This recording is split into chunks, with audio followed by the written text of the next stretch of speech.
మొదటిగా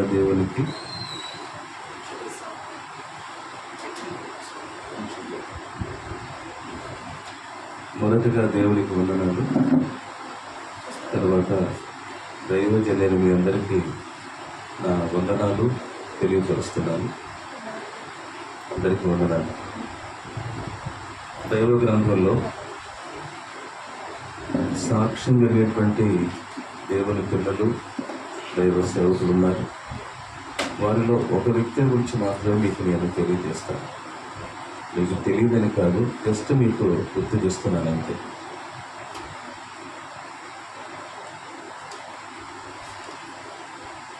పౌలు గారికి సహకారులు చాలామంది ఉన్నారు. ప్రార్థించేవారు, సహకరించేవారు, పౌలు గారితో కలిసి నడిచినవారు. అందులో ఒక వ్యక్తి తిమోతి గురించి కొన్ని మాటలు మనం విందాం. ఫిలిప్పీయులకు రాసిన పత్రిక 2వ అధ్యాయంలో 19వ వచనంలో, నేనును మీ క్షేమము తెలుసుకొని ధైర్యము తెచ్చుకొని నిమిత్తము తిమోతిని శీఘ్రముగా మీ యొద్దకు పంపుటకు ప్రభువైన యేసునందు నిరీక్షించుచున్నాను. మీ క్షేమ విషయమై నిజముగా చింతించువాడు అతని వంటి వాడెవడును నా యొద్ద లేడు.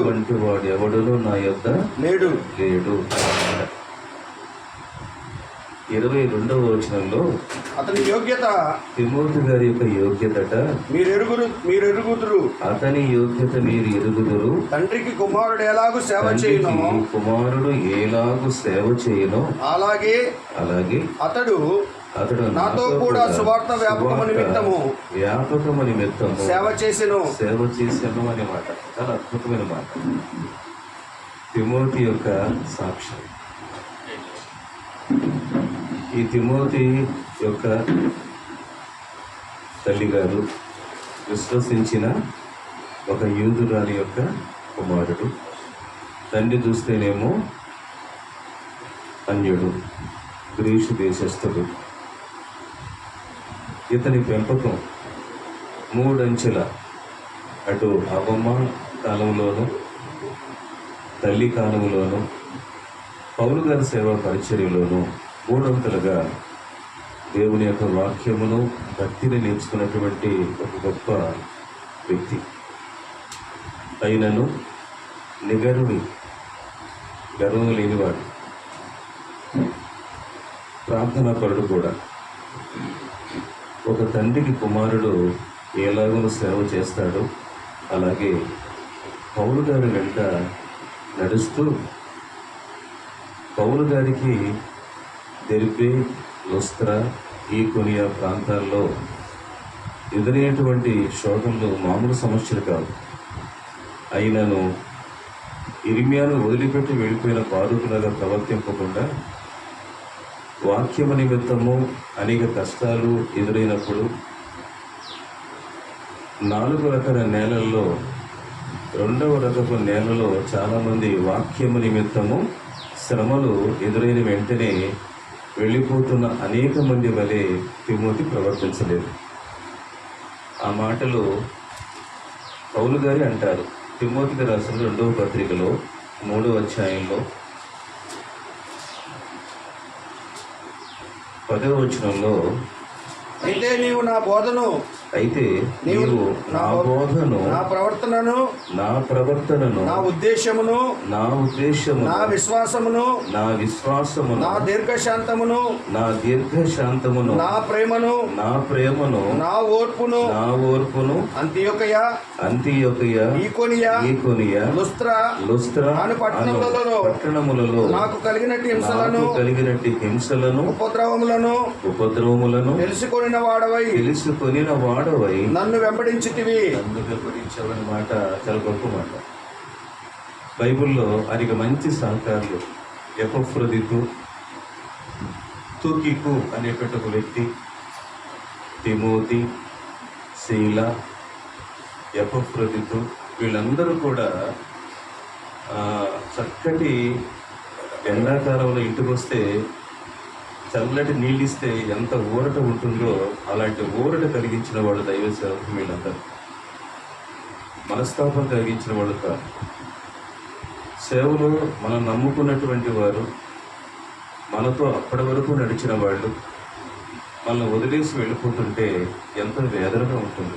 సంఘం దూరం అవడం వేరు, ఎవరైతే మన తర్వాత ఈ పరిచయం కొనసాగిస్తారు అని మనం నమ్మామో వాళ్ళు కూడా మనల్ని విడిచిపెట్టి వెళ్ళిపోతున్న సమయంలో ఇదేమా యెహోలోకమును స్నేహించి నన్ను విడిచి వెళ్ళిపోయాను అనేటువంటి మాటలో బాగుంది. లోక మాత్రమే నా యొద్ద ఉన్నాడు, మార్పును వెంట పెట్టుకుని రావయ్యా అన్నమాట. సేవలో సహనము ఎంత అవసరమో తిమోతికి రాసిన 2వ పత్రికలో పౌలు గారు వివరించగా, తిమోతికి రాసిన 1వ పత్రికలో సంఘంలో ఉండవలసిన క్రమశిక్షణ గురించి, క్రమం గురించి మాట్లాడాడు పౌలు గారు. ఎందుకంటే ఒక సంఘ కాపరిగా ఉన్నటువంటి తిమోతి నువ్వు చాలా జాగ్రత్తగా ఉండాలి అన్నాడు. తిమోతికి రాసినటువంటి 1వ పత్రికలో 3వ అధ్యాయంలో 14-15 వచనాల్లో శీఘ్రముగా నిరీక్షించుచున్నాను, అయినను నేను ఆలస్యము చేసిన ఎడల, నేను ఒకవేళ దేవుని పనులు ఒకవేళ ఆలస్యం అయితే దేవుని మందిరములో అనగా జీవము గల దేవుని సంఘములో జనులు ఎలాగూ ప్రవర్తింపవలెనో అది నీకు తెలియవలెనని ఈ సంగతులను నీకు వ్రాస్తున్నాను. సేవలో గర్వం రాకుండా చూసుకో. సంఘంలో క్రమశిక్షణ విషయంలో, క్రమం విషయంలో జాగ్రత్తగా ఉండు అని అంటూ తిమోతికి రాసిన 1వ పత్రిక 4వ అధ్యాయంలో 16వ వచనంలో ఒక అద్భుతమైన మాటను చూడండి. నిన్ను గూర్చియు నీ బోధన గూర్చియు జాగ్రత్త కలిగి ఉండుము, వీటిలో నిలకడగా ఉండుము. నీవు ఇలాగు చేసి నిన్నును నీ బోధ విని వారిని రక్షించుకుందువు అనేటువంటి మాట. అయినను నేను ఒకవేళ ఆలస్యం చేస్తే, గుర్తుందా మీకు? 7 రోజులు ఆగవయ్యా అని సౌలుతో సమూయేలు ప్రవక్త చెప్పి నేను దేవునికి బలర్పించడానికి వెళుతున్నాను అని చెప్పి కొంచెం లేట్ అయింది. సౌలు గారు ఆగారా? తనంతట తాను సాహసించి దేవునికి బలర్పించే ప్రయత్నం చేశాడు. సమూయేలు వెనక్కి వచ్చిన తర్వాత నీవెందుకు ఈ అవివేక పని చేశావు అన్నాడు. సేవలో సహనం చాలా అవసరం అండి.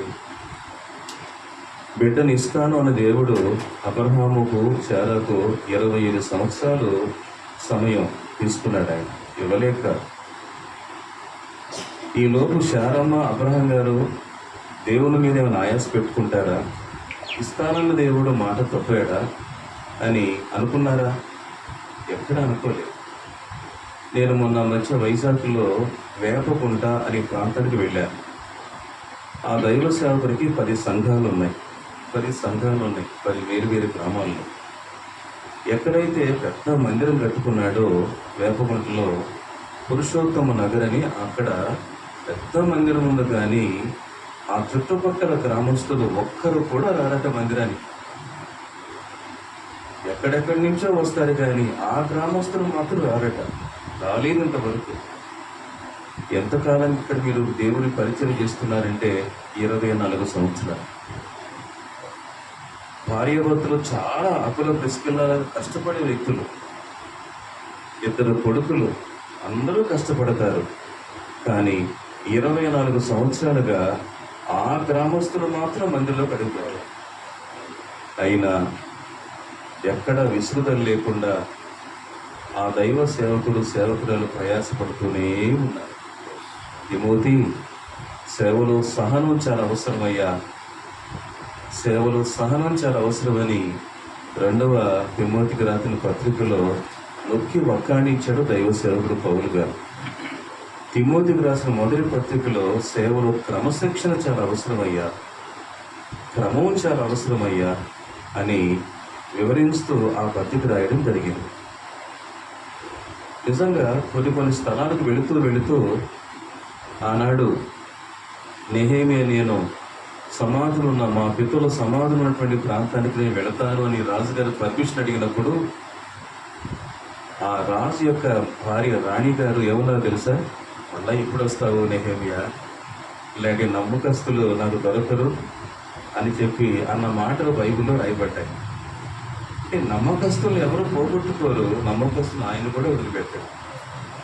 నేను పెట్రోల్ బంకుల్లో క్యాషియర్ పోస్ట్కి వ్యక్తులు కావాలను, నమ్మకస్తుల వారు కావాలను చెప్పినట్టు చూశాను. నేను క్యాష్ దగ్గర నమ్మకస్తులు కావాలి. నేను ఒకప్పుడు ఈ పరిచయంలోకి రాకముందు రైల్వేలో చీఫ్ టికెట్ ఇన్స్పెక్టర్గా నేను పనిచేశాను.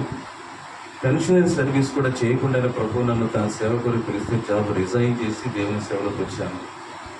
ప్రతి నెల నేను సుమారుగా ఒక 5 లక్షల రూపాయలు ప్రభుత్వానికి కడుతూ ఉంటాను. నేను టికెట్ లేకుండా ప్రయాణం చేసేవాడి దగ్గర నేను వసూలు చేస్తూ ఉంటాను. ఒక్క రూపాయి కూడా తేడా లేకుండా నేను 20 సంవత్సరాలు కూడా ఒక్క రూపాయి కూడా తేడా లేకుండా ప్రభుత్వానికి నేను అప్పగిస్తూ ఉండేవాడిని. నాతో పాటు ట్రైనింగ్ అయినటువంటి ఒక వ్యక్తి బండి దిగ్గానే ఒకరోజు ఆయన ప్యాకెట్ ఇచ్చాడు. ప్యాకెట్ వెళ్ళి కూర్చున్నాడు. 6,000 రూపాయలు పోగొట్టుకున్నాడు. రైల్వే సొమ్మును ప్యాకెట్లో ఉపయోగించాడు. 12 గంటల లోపు ట్రైన్ వస్తే 12 గంటల లోపే క్యాష్ కట్టేయాలి. డేటు మారిపోతే 12 దాటితే. అతడు డేటు మారినా కూడా డబ్బులు కట్టలా, పోగొట్టుకున్నాడు. ఎవరు వెంటనే ఇవ్వలా. ఏమనుకున్నాడు? దొంగ నంబర్ వేసి క్యాష్ రెమిటెన్స్ మేము దొంగ నంబర్ వేసి రిటర్న్స్ నెలలో చివరిలో సబ్మిట్ చేయాలి మేము, ఎవరు పట్టుకుంటారులే అనుకున్నాడు. రైల్వేలో సికింద్రాబాద్లో రైల్వే నిలయంలో ఆడిటింగ్ డిపార్ట్మెంట్లో దీన్ని పట్టుకున్నారు. ఈ దొంగ నంబరు చూస్తే ఎక్కడ టాలీ అవ్వట్లా. అది దొంగ నంబరు, అక్కడ క్యాష్ కట్టలేదు. తత్ఫలితంగా అతడు డీగ్రేడ్ అయిపోయాడు, ప్రమోషన్ అయిపోయింది, రావాల్సిన ఇన్సెంటివ్స్ బెనిఫిట్స్ అన్నీ కూడా అయిపోయాయి. కేవలం ఆ డబ్బులు తిరిగి ఇన్ టైంలో కట్టనందువల్ల, దొంగ నంబరు వేసినందువల్ల. వాక్యంలో 101వ కీర్తనలో కూడా నా యొద్ద నివసించినట్లు దేశములో నమ్మకస్తులైన వారిని నేను కనిపెట్టుచున్నాను అనే మాట మీకు గుర్తుందా? లూకాసు వార్తలో ఉన్న ఒక మాట. అక్కడ ఒక వ్యక్తి యజమానుడి దగ్గర ఉద్యోగం చేస్తున్నాడు. యజమానుడు తన్ని ప్రేమించి ఒక చక్కటి మేనేజర్ పోస్ట్ ఇచ్చాడు ఆయనకి. 16వ అధ్యాయం, లూకాసు వార్త 16వ అధ్యాయంలో మొదటి 2 వచనాల్లో, ధనవంతుని యొద్ద ఒక గృహ నిర్వాహకుడు ఉండెను, వాడతని ఆస్తిని పాడు చేయుచున్నాడని అతని యొక్క వాని మీద నేరము మోపబడగా అతడు వాని పిలిపించి, అంటే యజమాని, ఇది చాలా కంప్లైంట్ వస్తున్నాయి నీ మీద, ఒకసారి ఆ ఆడిటర్ పుస్తకాలు మొత్తం పట్టుకురా అన్నాడు. పిలిపించి, నిన్ను గూర్చి నేను వినుచున్న ఈ మాట ఏమిటి?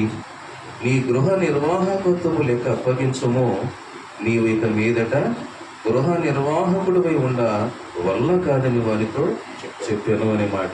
వాస్తవంలో తప్పు చేశాడు. అన్ని మాయ లెక్కలు, దొంగ లెక్కలు రచించాడు. సరే, ఎంతోమంది ఆరోపణ చేస్తారు కానీ యజమాని మొదట నమ్మలేరు. తర్వాత ఆడిటింగ్లో చూస్తే అన్ని తప్పులు తడకలు. నిజమే కాదు అన్నప్పుడు అతడు చాలా ఆలస్యంగా ఒప్పుకున్నాడు. తత్ఫలితంగా ఉద్యోగాన్ని పోగొట్టుకున్నాడు. డబ్బు దగ్గర నమ్మకత్వం ఉండాలి, సేవలో నమ్మకత్వం కావాలి. నమ్మకంగా ప్రభు మనకు అప్పగించిన పనిని మనం నమ్మకంగా చెయ్యకపోతే ప్రభు ఆ ఒక్క తలాంతును భూమిలో కప్పిపెట్టిన వ్యక్తితో ఏమన్నాడు చెప్పండి? ఏమన్నాడు?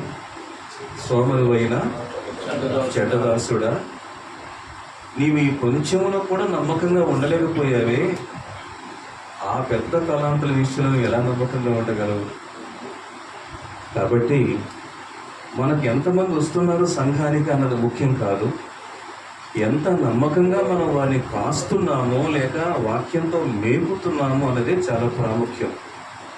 సీమోను పేతురుతో యేసుక్రీస్తు ప్రభువారు పునరుత్థానుడిగా తిరిగి లేచిన తర్వాత యోహాను సువార్త 21వ అధ్యాయంలో అన్నాడు కదా, సీమోను, వీరికంటే ఎక్కువగా నీవు నన్ను ప్రేమిస్తున్నావా?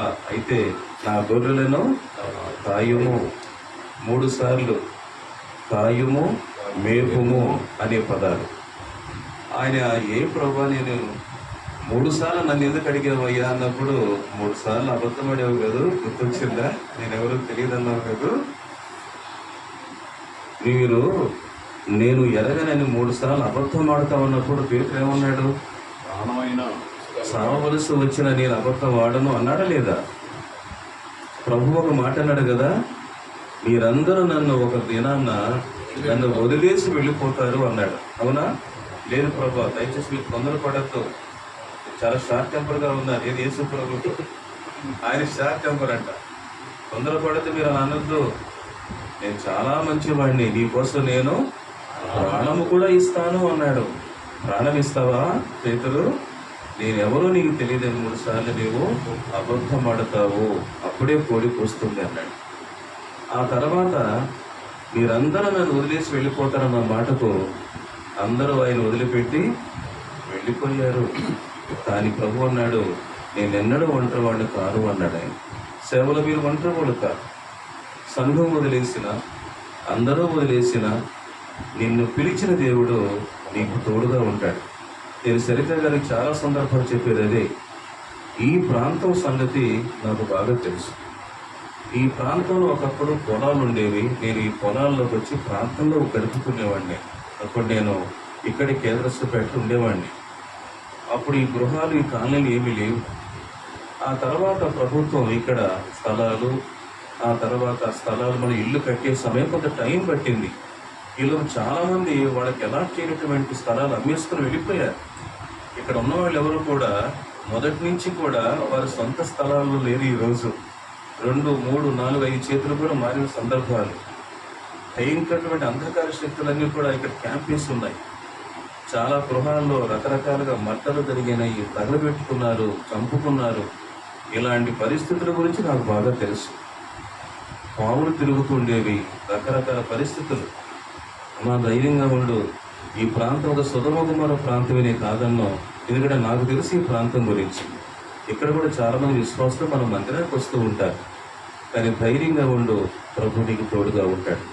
తిమోతిని ఉద్దేశించి కూడా అనేక సందర్భాల్లో తిమోతి ధైర్యంగా ఉండు అని చెప్తూ ఉండేవాడు. తిమోతి కూడా అటు అవ్వ లోయ ద్వారా భక్తి నేర్చుకున్నప్పటికీ, తల్లి ద్వారా చక్కగా భక్తి నేర్చుకున్నప్పటికీ, పౌలు గారి సేవ పరిచయంలోనే చాలా విషయాలు తాను నేర్చుకోవడం అనేది మనం బైబిల్లో మనం చూస్తాం. నేర్చుకున్న విషయాన్ని సేవకు వర్తింపజేసుకుంటూ ఎక్కడా కూడా గర్వం రాకుండా జాగ్రత్త పడి తిమోతి అని చెప్పి మరి పౌలు గారు అతని హెచ్చరించాడు. కనుక మనము దైవాత్మ చేత హెచ్చరించబడుతూ మనం నేర్పించేవారిగా మాత్రమే కాకుండా నేర్చుకుంటూ ఎక్కడ కూడా మన జీవితాల్లో గర్వానికి, అహంకారానికి అవకాశం లేకుండా మనం ముందుకు సాగితే పౌలు నడిచిన మార్గంలో, తిమోతి నడిచిన మార్గంలో మనం కూడా నడిచిన మనం అవుతాం. ఇలాంటి సహోదరులు మనం బలపరుద్దాం. మనం అందరం కూడా ఐకమత్యంగా ఉండడం అనేది ఇందాక మన సేవకు చెప్పారు కదా, ఆత్మ కలిగించే ఐక్యత. దాని యందు మీరు నిలకడగా ఉండడం అనేది చాలా ప్రాముఖ్యం. నిలకడగా ఉందాం. ప్రభు మనకు అప్పగించిన గొర్రెలను చక్కగా మనం ఆత్మీయంగా ఆయుదాం, మేపుదాం, ప్రభు యొక్క కృపను సాగిపోదాం. అట్టి కృప దేవుడు మనందరికీ అనుగ్రహించునుగాక. Thank you. దేవుని యొక్క ఆ విలువైన మాటలు, అద్భుతమైన వర్తమానం అనగా మరి సేవకులు నమ్మకంగా ఉండడం అనేది చాలా అవసరం. ఎందుకంటే దేవుడు తన యొద్ద నివసించినట్లు